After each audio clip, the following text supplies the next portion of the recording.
Namaste everyone. Last week we're actually continuing the subject of means for moksha, which is acquiring true bliss and salvation. And last week we had learned that for achieving salvation we should lead a life of righteousness by following the principles of Vedic Dharma, and also master the knowledge of the 6 entities of the universe, and which we can see, feel through senses, and notice similarities. Last week we covered the first entity, which is Dravya, which means substances, and those substances are like earth, air, fire, water, ether, time, space, soul, will, or mind. Today we're going to be learning on the on the second, third, and fourth entity, which are explained on page 1661. The second entity of the universe is Guna, which means attributes or qualities.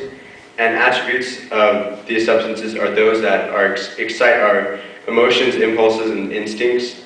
An attribute exists within a substance, and it cannot possess any other attribute or quality.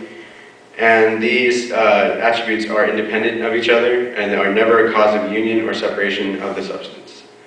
There are 24 types of qualities, and there are a lot of them. They're form, taste, smell, touch, sound, and those are your 5 senses mostly.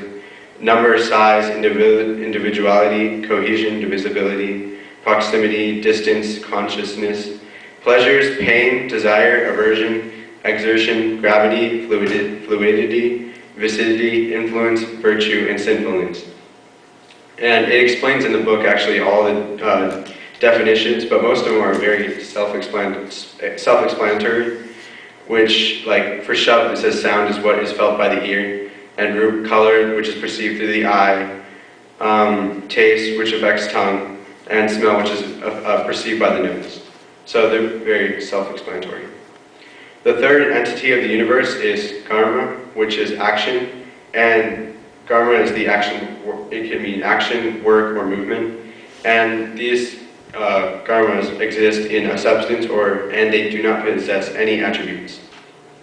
But they are the independent cause of union or division of a substance.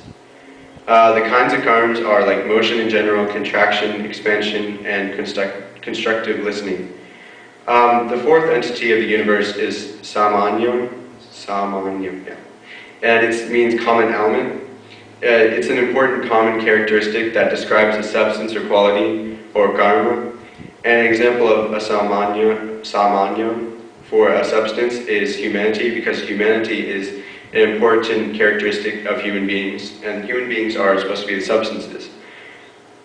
And another one could be for quality is flow, because flow is the important characteristic of fluidity, which is a quality.